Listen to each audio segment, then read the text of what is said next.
ہے، ہمارا جو احترام ہے وہ اس وجود کی وجہ سے نہیں بلکہ وہ ہماری روح کی وجہ سے ہے۔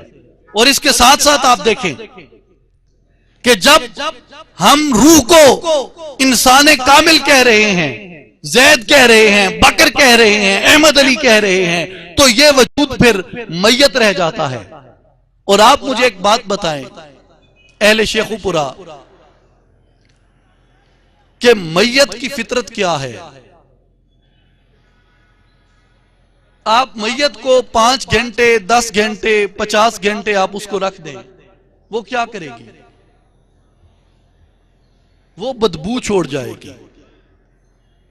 میت بدبو چھوڑ جائے گی، اس سے تعفن پھیلے گا، اس سے بیماریاں پھیلیں گی، اس سے ماحول میں اضطراب بڑھے گا، اس سے ماحول میں بے چینی پھیلے گی، اس سے ماحول میں بدصورتی پیدا ہوگی، اس سے ماحول کا نظم و نسق خراب ہوگا اگر میت کو یوں ہی چھوڑ دیا جائے کہ وہ میت پڑی رہے۔ کیوں؟ کہ میت کی فطرت ہے بدبو پھیلانا۔ اس کو اگر چھوڑ دیا جائے، میت کی فطرت ہے تعفن پھیلانا، میت کی فطرت ہے بیماریاں پھیلانا۔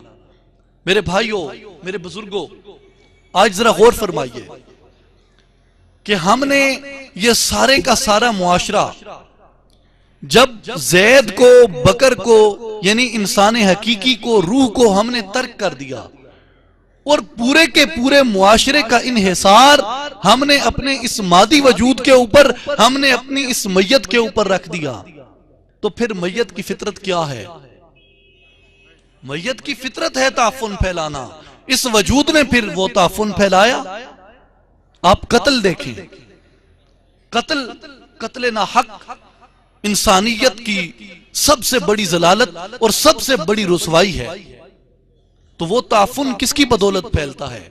کبھی روحانی بنیادوں پہ قتل نہیں ہوتا، ہمیشہ مادی بنیادوں پہ قتل ہوتا ہے۔ کبھی روحانی بنیادوں پہ زنا بالجبر نہیں ہوتا، ہمیشہ مادی بنیادوں پہ زنا بالجبر ہوتا ہے۔